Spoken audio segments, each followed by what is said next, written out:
అక్రమ బంగారం తెస్తే దొరికిపోతామని తెలిసిన చాలామంది కూడా అదే బాట పడుతున్నారు. శంషాబాద్ విమానాశ్రయంలో తాజాగా customs directorate of revenue intelligence అధికారులు భారీగా బంగారాన్ని స్వాధీనం చేసుకున్నారు.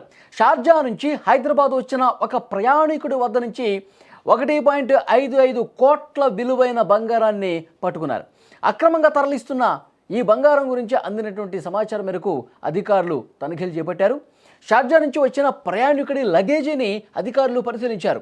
ఒక ఐరన్ బాక్సులో దాచి ఉంచిన 11 బంగారు బిస్కెట్లు బయటపడ్డాయి. దీంతో వెంటనే ఆ ప్రయాణికుడిని అదుపులోకి తీసుకున్నారు.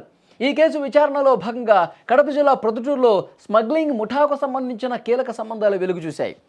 దీంతో ప్రొద్దుటూరులో ఒక వ్యక్తిని అరెస్ట్ చేసిన డిఆర్ఐ అధికారులు అతనిచ్చిన సమాచారం ఆధారంగానే ఈ ఆపరేషన్ నిర్వహించినట్టుగా తెలుస్తోంది. ఈ ఘటనకు సంబంధించి మొత్తం 3పై కస్టమ్స్ చట్టం కింద కేసు నమోదు చేసి దర్యాప్తు చేస్తున్నట్టు అధికారులు తెలిపారు. ఈ స్మగ్లింగ్ వెనుక ఇంకా ఎవరైనా ఉన్నారా, ఎన్నాళ్ళ నుంచి ఇది చేస్తున్నారు, అన్ని కోణాల్లో కూడా దర్యాప్తు జరుగుతుంది. మీరు చాలా స్క్రీన్ మీద స్పష్టంగా చూడొచ్చు.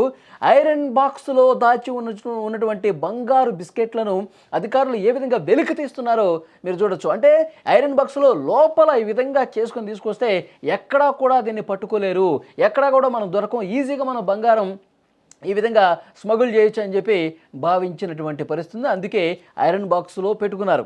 యాక్చువల్గా దీన్ని ఇంత నిశితంగా పరిశీలన చేసేవాళ్ళు కాదు. ఎందుకంటే ప్రొద్దుటూరులో అధికారులకు ఒక ఇన్ఫర్మేషన్ ఉంది. ఒక వ్యక్తిని అరెస్ట్ చేసినటువంటి క్రమంలో అతను కొంత సమాచారం ఇచ్చాడు.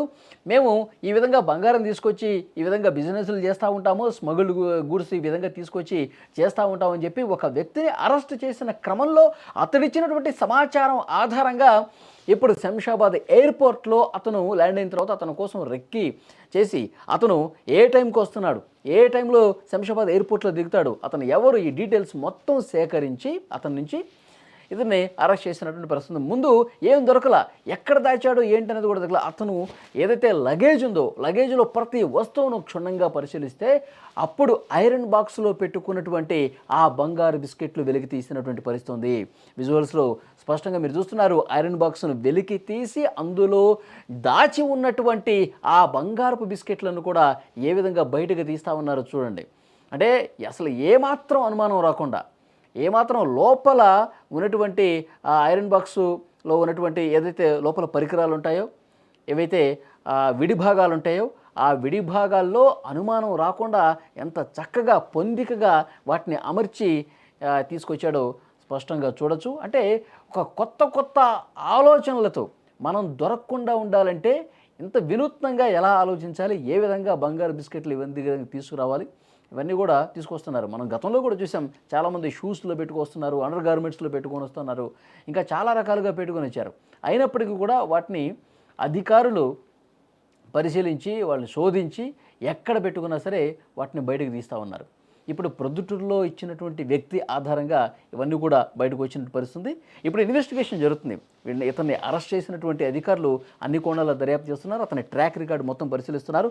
ఎన్నిసార్లు అతను వేరే కంట్రీస్కి వెళ్ళాడు, అరబ్ కంట్రీస్కి వెళ్ళాడు, ఎన్నిసార్లు ఇక్కడ ఇండియాకి వచ్చాడు, వచ్చినప్పుడు వాళ్ళ ట్రాన్సాక్షన్స్ ఏ విధంగా ఉన్నాయి, మొత్తం కూడా డీటెయిల్స్, వాళ్ళ హిస్టరీ మొత్తం తీస్తూ ఉన్నారు. ఎందుకంటే ఇప్పుడు ప్రొద్దుటూరులో వ్యక్తిని అరెస్ట్ చేసినటువంటి క్రమంలో అతను ఇచ్చిన ఇన్ఫర్మేషన్ ఆధారంగా ఇతను పట్టుకున్నారు. మరి అతను ఈ సమాచారం ఇవ్వకపోయి అంటే ఈజీగా ఆ బంగారు బిస్కెట్లతో ఎస్కేప్ అయ్యేవాడు కదా. సో ఈ విధంగా ఎన్నిసార్లు ఎస్కేప్ అయ్యాడు, ఎంత బంగారం గతంలో తీసుకొచ్చాడు, మొత్తం కూడా ఆ ట్రాక్ రికార్డ్ హిస్టరీ మొత్తం కూడా వెలికి తీస్తున్నారు. ఇదేమన్నా పెద్ద ముఠా ఏమైనా ఉందా అంటే దీనిని నడిపించే వ్యక్తులు, సూత్రధారులు ఎవరున్నారు, వీళ్ళు కేవలం పాత్రధారులేనా, ఆ సూత్రధారులు ఎన్నాళ్ళ నుంచి నడుపుతున్నారు, ఇవన్నీ కూడా మొత్తం వెలికి తీస్తూ ఉన్నారు.